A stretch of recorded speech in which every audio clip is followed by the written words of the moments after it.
Assalamualaikum warahmatullahi wabarakatuh. Selamat pagi. Untuk mata pelajaran Pendidikan Pancasila dan Kewarganegaraan di pertemuan kedua ini, masih membahas materi yang sama seperti minggu lalu, yaitu tentang harmonisasi hak dan kewajiban asasi manusia dalam perspektif Pancasila. Sebelum saya masuk ke materi, bagaimana kabar kalian hari ini?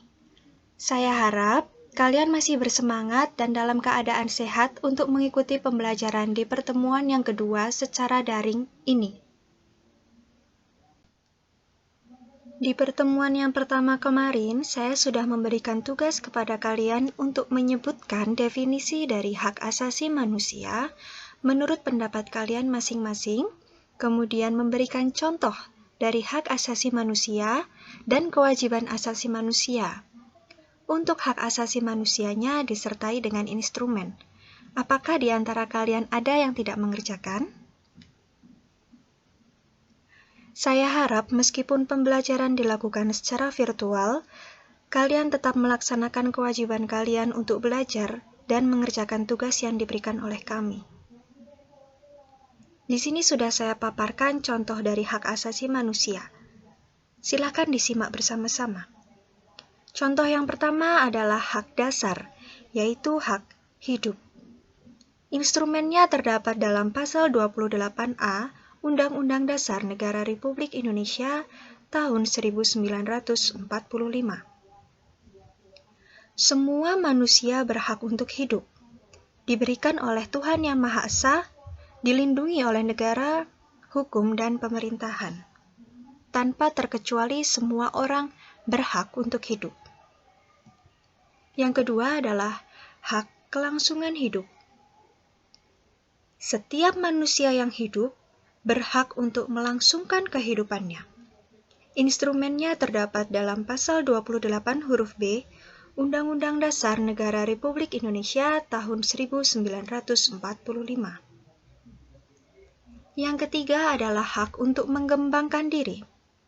Selain semua manusia berhak hidup, berhak melangsungkan kehidupan, mereka juga berhak untuk mengembangkan diri sesuai dengan potensi yang dimilikinya.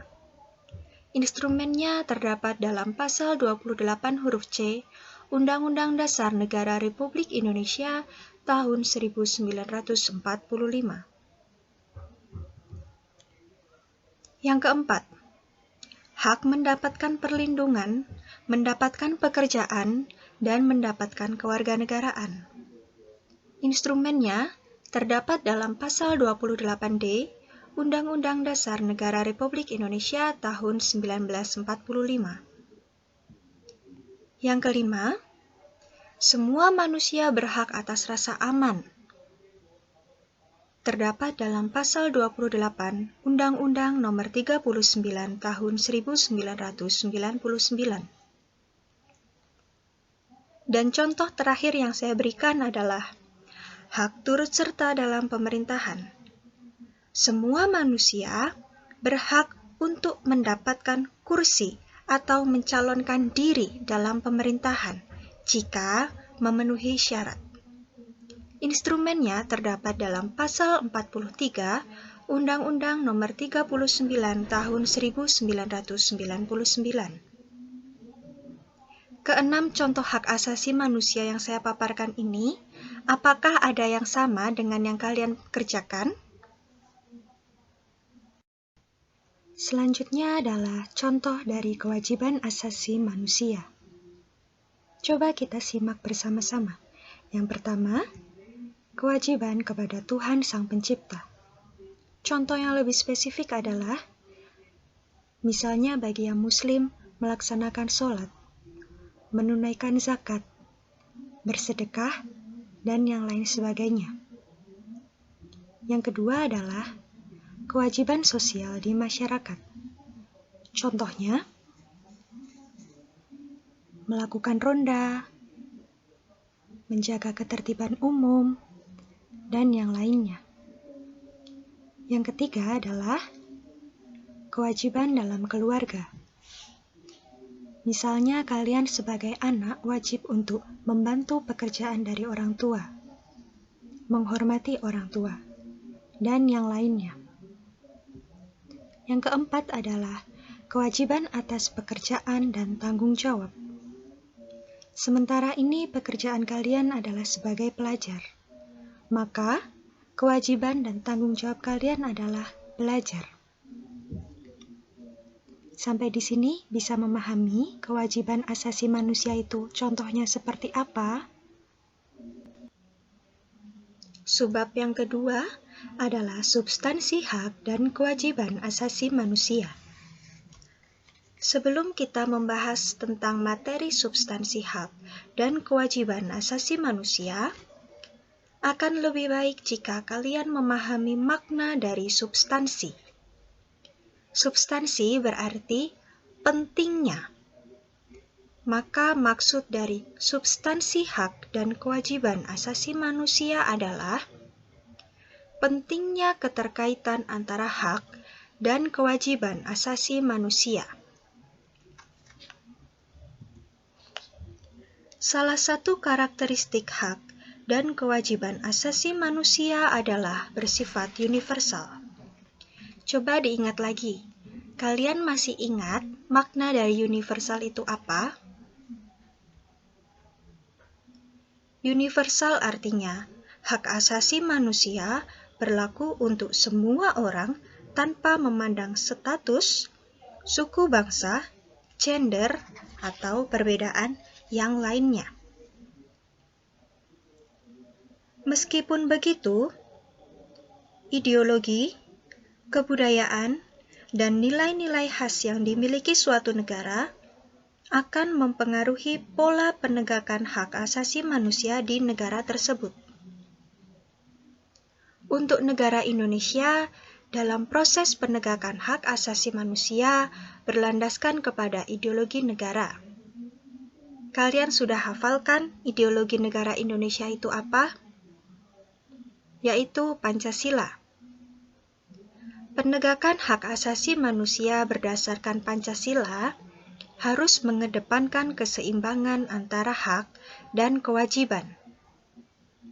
Jadi, semua orang hanya bisa mendapatkan haknya jika sudah memenuhi kewajibannya.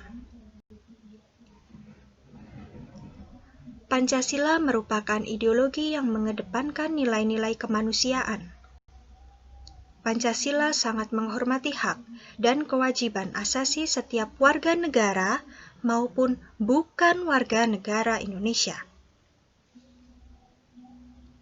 Pancasila menjamin hak dan kewajiban asasi manusia melalui nilai-nilai yang terkandung di dalamnya. Nilai-nilai Pancasila dapat dikategorikan menjadi 3. Yang pertama, nilai dasar. Yang kedua, nilai instrumental. Dan yang ketiga, nilai praksis. Yang pertama adalah hak dan kewajiban asasi manusia dalam nilai dasar Pancasila. Yang dimaksud dengan nilai dasar Pancasila adalah pokok-pokok dari nilai-nilai Pancasila akan selalu ada di dalam kehidupan masyarakat, baik di dalam adat istiadat, kebudayaan, kehidupan berbangsa dan bernegara, maupun kehidupan keagamaan. Jadi intinya, bahwa pelaksanaan hak dan kewajiban asasi manusia harus berdasarkan nilai-nilai yang terkandung dalam Pancasila. Sila yang pertama, ketuhanan yang Maha Esa. Memiliki makna bahwa persamaan kedudukan warga negara di dalam negara yang memiliki hak untuk bebas memeluk serta beribadat sesuai dengan agama yang diyakini, serta memiliki kewajiban untuk menghormati perbedaan agama dan tidak saling memaksa ataupun bertindak diskriminatif antar sesama umat beragama. Sila kedua, kemanusiaan yang adil dan beradab. menempatkan hak setiap warga negara pada kedudukan yang sama di dalam hukum serta memiliki kewajiban dan hak yang sama untuk mendapat jaminan dan perlindungan hukum. Sila yang ketiga, Persatuan Indonesia, mengamanatkan adanya unsur pemersatu di antara warga negara, yaitu dengan semangat gotong royong, saling membantu, saling menghormati, rela berkorban, dan menempatkan kepentingan bangsa dan negara di atas kepentingan pribadi atau golongan. Sila keempat, kerakyatan yang dipimpin oleh hikmat kebijaksanaan dalam permusyawaratan perwakilan, mencerminkan kehidupan pemerintahan yang demokratis, menghargai setiap warga negara untuk bermusyawarah dan bermufakat dilakukan tanpa adanya tekanan, paksaan, ataupun intervensi. Sila kelima, keadilan sosial bagi seluruh rakyat Indonesia, mengakui hak milik perorangan yang dilindungi pemanfaatannya oleh negara, serta memberi kesempatan sebesar-besarnya kepada masyarakat. Yang kedua adalah hak dan kewajiban asasi manusia dalam nilai instrumental Pancasila. Yang dimaksud dengan nilai instrumental Pancasila merupakan pedoman pelaksanaan kelima sila Pancasila. Perwujudan dari nilai instrumental pada umumnya berbentuk peraturan-peraturan konstitusional mulai dari Undang-Undang Dasar Negara Republik Indonesia tahun 1945 sampai dengan peraturan daerah. Adapun peraturan perundang-undangan yang menjamin tentang hak asasi manusia diantaranya adalah sebagai berikut. Yang pertama, Undang-Undang Dasar Negara Republik Indonesia tahun 1945, terutama pasal 28A sampai dengan pasal 28J. Keseluruhannya membahas tentang hak asasi manusia. Yang kedua, Ketetapan MPR nomor 17/MPR/1998 tentang hak asasi manusia. Yang ketiga, ketentuan dalam Undang-Undang Organik. Yang dimaksud dengan Undang-Undang Organik adalah undang-undang yang pembentukannya diperintahkan oleh Undang-Undang Dasar atau oleh peraturan perundang-undangan. Jadi intinya, Undang-Undang Organik adalah penjelasan dari peraturan yang ada di atasnya. Ada 5. Silahkan dicari sendiri. Yang keempat, ketentuan dalam Peraturan Pemerintah Pengganti Undang-Undang Nomor 1 Tahun 1999 tentang Pengadilan Hak Asasi Manusia. Yang kelima, ketentuan dalam Peraturan Pemerintah. Yang keenam, ketentuan dalam Keputusan Presiden. Selanjutnya, nilai-nilai praksis Pancasila akan kita bahas di pertemuan yang akan datang. Sekarang, tugas. Tugas kalian adalah mencari nilai instrumental Pancasila. Tadi sudah saya sampaikan bahwa Undang-Undang Organik yang mengatur tentang hak asasi manusia ada 5. Silahkan sebutkan. Kemudian, peraturan pemerintah yang mengatur tentang hak asasi manusia ada 2. Sedangkan keputusan presiden yang mengatur tentang hak asasi manusia ada 5. Silahkan kalian cari sendiri-sendiri dan ditulis di buku tulis. Minggu depan akan kita bahas bersama-sama. Sekian yang dapat saya sampaikan hari ini. Jangan lupa dengan tugasnya ya. Silahkan untuk dikerjakan dengan penuh tanggung jawab dan kedisiplinan. Semoga yang saya sampaikan hari ini bisa bermanfaat untuk kita semua.